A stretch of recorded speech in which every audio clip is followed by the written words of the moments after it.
같은 간판, 전혀 다른 운명. 최강야구라는 이름은 같았지만 팬들의 심장은 정반대로 반응했습니다. 왜 김성근 감독과 장시원 PD가 만든 원조는 찬사를 받았고 이종범 감독이 이끄는 새 버전은 분노를 샀을까요? 답은 단순히 프로그램이 아니라 그 안에 담긴 영혼의 문제였습니다. 팬들은 타이틀보다 이야기에, 형식보다 진정성에 투표했습니다.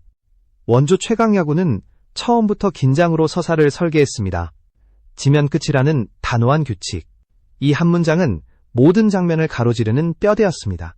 경기 전부터 훈련의 땀방울, 실패의 두려움, 은퇴 선수들의 자존심이 녹아든 매 순간이 시청자를 붙잡았습니다. 김성근 감독은 훈련을 통해 언어와 질서를 새로 세우고 장시원 PD는 그 과정을 카메라로 번역했습니다. 훈련 장면의 고통은 단순한 연습이 아니라 드라마의 기승전결이었고 선수의 표정과 침묵은 이야기의 결말을 예고했습니다. 그래서 실수는 웃음거리가 아니라 캐릭터의 결핍이 되었고 수정은 성장의 증거로 남았습니다. 이런 서사의 힘은 숫자에서 드러났습니다. 원조 최강야구는 단순히 시청률이 아니라 팬덤의 결속으로 증명되었습니다.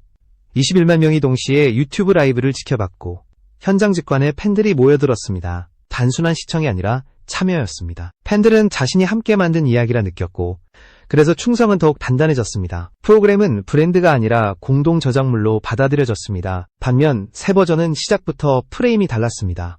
제작권 분쟁과 허위 신고 논란은 팬심의 레이더에 먼저 걸렸습니다. 이것은 단순한 경쟁이 아니라 보복처럼 보였고 시청자는 약자의 편에 섰습니다. 건물주가 맛집을 내쫓는 비유가 퍼졌던 이유입니다. 이종범 감독의 사과도 효과를 거두지 못했습니다. 사과의 문장보다 선택의 상징이 더 크게 읽혔기 때문입니다. 프로 무대를 떠나 예능을 택한 그 결정은 팬들의 눈에 배신으로 비쳤습니다. 결국 팬들이 기억한 것은 이름값이 아니라 관계였습니다.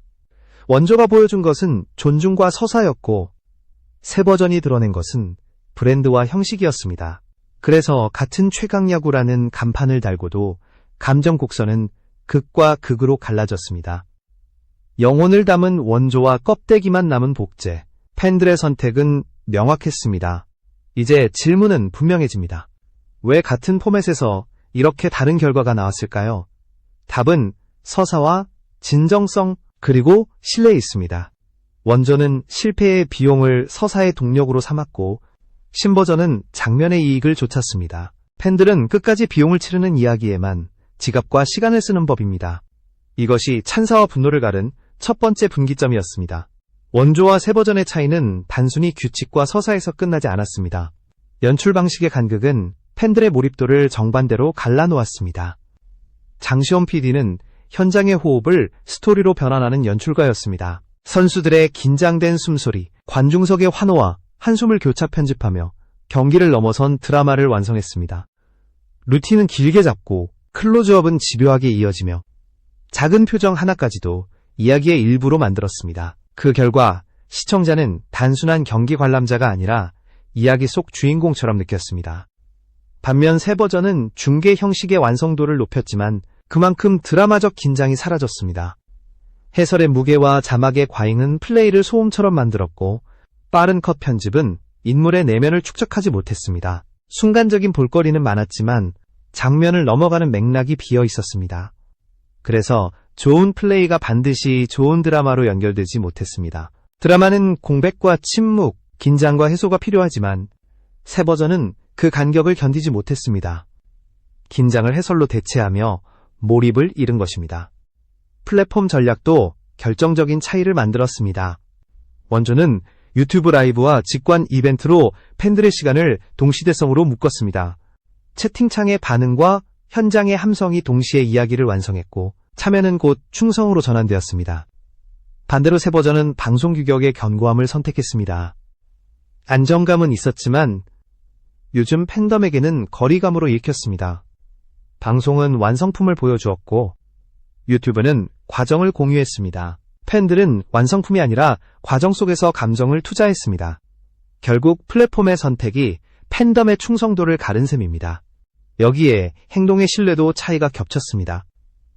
허위 신고 논란은 단순한 사건이 아니라 팬덤의 윤리 기준을 정면으로 건드렸습니다. 경쟁이 아니라 방해로 읽힌 순간 신뢰는 무너졌습니다. 팬들은 연출보다 태도를 먼저 기억합니다. 댓글에는 비교 자체가 불편하다. 신고부터 멈춰라는 반응이 쏟아졌습니다. 강자가 약자를 억압하는 프레임이 굳어지는 순간 팬덤은 본능적으로 언더독의 편에 섰습니다. 캐스팅의 메시지도 달랐습니다. 김성근 감독은 명장의 설득력으로 은퇴 레전드와 신인을 한 무대에 세웠습니다. 맥락이 있었기에 이름값이 의미를 얻었습니다. 반면 새 버전은 단순히 네임밸류를 모았습니다. 그러나 팬들이 찾는 것은 이름이 아니라 맥락입니다. 왜 지금 여기에서 이 사람들이 함께하는가? 그 질문에 대한 서술이 부족하면 이름값은 오히려 역효과로 돌아옵니다. 종합해보면 답은 분명합니다. 원조는 팬과 함께 만든 이야기였고 새 버전은 브랜드가 주도한 포맷이었습니다. 팬들은 더 이상 수동적 시청자가 아닙니다. 그들은 공동 저작자입니다. 그 사실을 먼저 인정하는 쪽만이 다음 라운드를 가져갈 수 있습니다. 신뢰의 차이는 프로그램 내부의 연출과 서사뿐 아니라 외부에서의 태도와 위기관리에서도 드러났습니다. 원조 최강야구는 규칙과 원칙을 공개하고 결과를 감수하는 방식으로 신뢰를 쌓았습니다. 패배는 벌이 아니라 수업이었고 징계는 모멸이 아니라 기준이었습니다. 그래서 팬들은 날카로운 순간에도 존중을 유지했습니다. 김성근 감독의 원칙은 예고 가능했고 장시원 PD의 연출은 일관성이 있었습니다. 선수들의 태도도 그 일관성에 부합했습니다. 이 삼각형이 신뢰를 구성했고 팬덤은 그 삼각형을 기억했습니다. 반대로 새 버전은 첫 단추부터 어긋났습니다. 프로그램 외부의 갈등이 콘텐츠 내부로 흘러들었고 시청자는 공정성의 균열을 체감했습니다. 무엇보다 허위 신고 논란은 팬덤의 윤리 프레임을 정면으로 자극했습니다. 경쟁이 아니라 방해로 읽히는 순간 신뢰의 삼각형은 바닥부터 무너졌습니다. 이종범 감독의 사과가 통하지 않은 이유도 여기에 있습니다. 사과는 맥락을 되돌리는 행위여야 하는데 맥락은 여전히 같은 방향으로 흘렀기 때문입니다. 위기관리의 정석은 세 단계로 요약됩니다. 사실 규명, 책임 인정, 행동 교정. 그러나 시청자가 본 것은 첫 문장과 마지막 문장 사이의 공백이었습니다. 그 공백을 팬들은 시청률을 위한 말, 구조를 바꾸지 않는 말로 해석했습니다. 말은 들렸지만 신뢰는 돌아오지 않았습니다. 이 해석은 숫자로 확인되었습니다. 초반 호기심으로 올랐던 시청률은 급격히 이탈했고 콘텐츠 선호도는 일제히 다른 쪽으로 이동했습니다. 댓글 정서가 행동으로 변하며 팬덤의 편결이 명확해졌습니다. 원조가 신뢰를 쌓은 방식은 단순했습니다. 원칙을 지키고 기준을 공개하며 결과를 감수하는 것. 새 버전이 신뢰를 잃은 방식도 단순했습니다. 논란을 관리하지 못하고 맥락을 바꾸지 않으며 속도를 택한 것. 팬덤은 결국 관계를 먼저 기억합니다. 콘텐츠를 사랑하기 전에 사람을 믿는 것입니다. 누가 만들고 무엇을 위해 만들며 어떻게 책임지는가. 이 세 가지가 이 차이가 팬덤의 행동 데이터에 그대로 반영됐습니다. JTBC 버전은 첫 방송에서 1% 초반대라는 낮은 성적을 기록했습니다. 호기심 프리미엄을 감안해도 실망스러운 수치였습니다. 댓글에는 궁금해서 봤다는 표현이 반복되었고 체류와 완주를 예고하지 않았습니다. 반대로 원조는 긴장 유지와 과정 중심 편집으로 체류와 완주율을 높였습니다. 지면 끝난다는 룰이 호흡을 붙잡았고 편집은 긴장을 리듬으로 번역했습니다. 플랫폼 이동도 정직한 행동 데이터였습니다. 많은 팬들이 TV를 끄고 유튜브를 켰습니다. 수십만 단위의 동시 접속, 구독자를 넘어서는 재생수, 이는 이름이 아니라 사람을 따라 이동했다는 증거였습니다. 결국 팬덤은 브랜드가 아니라 영혼에 충성했고 같은 이름 아래 전혀 다른 결론을 내렸습니다. 시청자가 느낀 두 프로그램의 차이는 단순히 서사의 밀도나 연출의 호흡에서 끝나지 않았습니다. 그것은 데이터라는 냉정한 지표로도 확인되었습니다. 첫 번째 지표는 시청률이었습니다.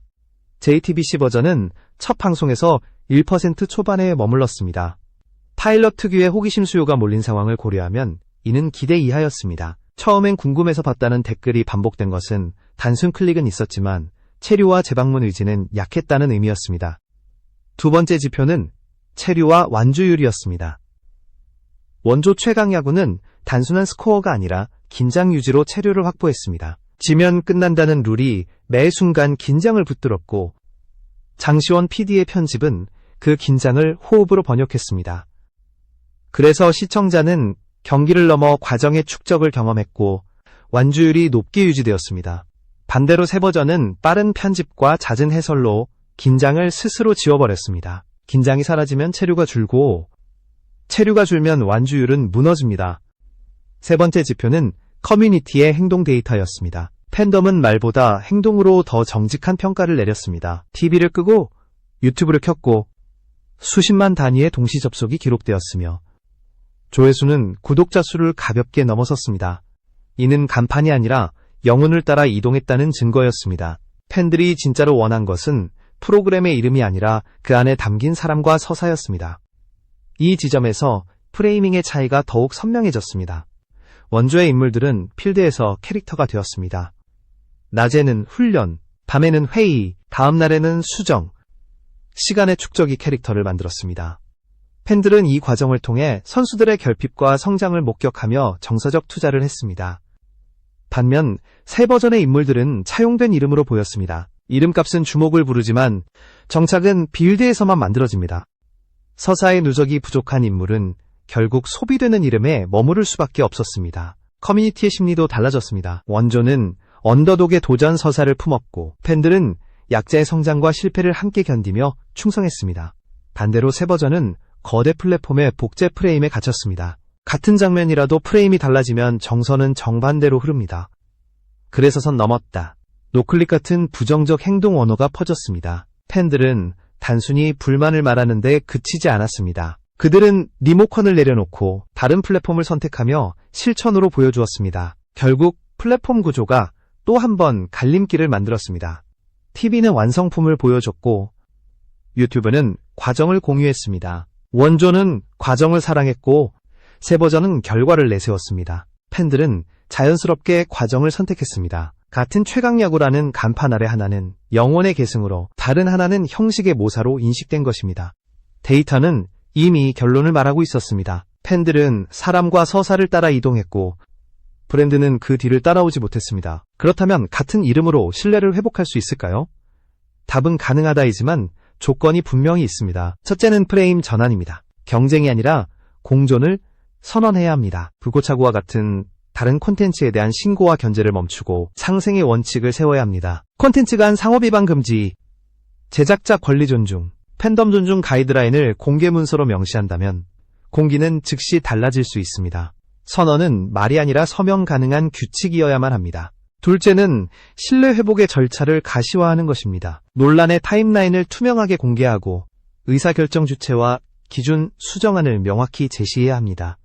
사과는 문장이 아니라 프로세스로 받아들여집니다. 제보 창구를 실명 대응 체계로 전환하고 분기마다 제작 노트와 품질 리포트를 발행한다면 신뢰는 숫자가 아니라 절차 속에서 돌아올 수 있습니다. 셋째는 룰을 다시 설계해야 합니다. 원조의 핵심은 잔혹하지만 단순한 한 줄, 지면 끝난다였습니다. 이 절벽이 서스펜스를 만들고 긴장을 누적시켰습니다. 영입과 방출, 트라이아웃과 징계, 보상까지 모든 규칙을 예외 없는 룰북으로 공개해야 합니다. 룰의 무게가 돌아오는 순간 장면은 다시 이야기가 되고 이야기는 팬덤의 충성을 부릅니다. 넷째는 편집의 리듬을 되찾는 일입니다. 하이라이트는 짧게, 루틴은 길게, 실패와 침묵의 시간을 과감히 노출해야 합니다. 클러치 상황은 해설이 아니라 현장음을 전면에 배치해야 합니다. 침묵 속에서 흔들리는 손, 실패 후의 표정, 그 공백이 시청자의 심박을 올립니다. 원조가 남겼던 긴장의 호흡을 되살리는 선택이 필요합니다. 다섯째는 KPI를 바꾸는 것입니다. 단순히 시청률만 보지 말고 완주율과 체류 시간, 재방 비중, 순공감률 같은 지표를 핵심으로 삼아야 합니다. 90일마다 데이터를 공개하고 시청자 자문 패널을 운영한다면 데이터 자체가 신뢰의 언어가 됩니다. 팬덤은 숫자가 아니라 그 숫자를 만드는 과정에서 존중을 느낍니다. 여섯째는 캐스팅 원칙을 선포하는 것입니다. 이름값을 빌리는 것이 아니라 성장 서사를 빌드해야 합니다. 레전드와 신인의 비율, 포지션별 숙련도, 시즌 내 상승률 같은 기준을 공개하면 팬들은 단순한 이름값이 아니라 변화의 속도에 박수를 보냅니다. 결국 회복의 길은 존재합니다. 그러나 그것은 화려한 장치가 아니라 관계의 재구축에서 시작합니다. 팬들은 이미 답을 알고 있습니다. 남은 건 보여주는 것입니다. 말이 아니라 절차와 장면으로 증명해야 합니다. 마지막으로 묻습니다. 당신이 사랑한 최강야구는 무엇이었습니까? 간판입니까? 아니면 영혼입니까? 팬들이 끝까지 마음을 내준 것은 브랜드가 아니라 관계였고 이름이 아니라 서사였습니다. 원조 최강야구가 남긴 것은 단순한 경기 기록이 아니라 패배의 비용을 견디는 이야기였습니다. 그 무게를 끝까지 감당한 순간 시청자는 스코어보다 캐릭터와 과정을 기억했습니다. 새 버전이 놓친 것은 바로 이 지점이었습니다. 하이라이트를 쌓았지만 맥락을 축적하지 못했고 이름값을 모았지만 이야기를 빌드하지 못했습니다. 그래서 장면은 많았지만 남는 것이 없었습니다. 시청자는 금세 피로를 느꼈고 팬덤은 냉정하게 이동했습니다. 같은 포맷인데 왜 정반대의 결과가 나왔는가? 답은 진정성과 과정, 그리고 신뢰였습니다. 팬덤의 최종 편결은 냉정했지만 일관되었습니다. 관계를 회복하지 않는 한같은 이름은 같은 사랑을 얻을 수 없다. 시청률이라는 숫자가 보여준 진실, 플랫폼 이동이라는 행동 데이터가 증명한 현실, 댓글 정서가 말한 공통된 메시지 모두가 같은 방향을 가리켰습니다. 회복의 조건은 이미 제시되었습니다. 공존선언, 투명한 절차, 룰의 무게, 과정 중심 편집, 새로운 KPI, 성장, 서사의 캐스팅. 이 6가지를 되찾는 순간 간판은 다시 영혼을 품을 수 있습니다. 팬들은 더 이상 수동적 시청자가 아닙니다. 그들은 공동 저작자이자 동반자입니다. 이 사실을 인정하는 쪽이 다음 라운드를 가져갈 것입니다.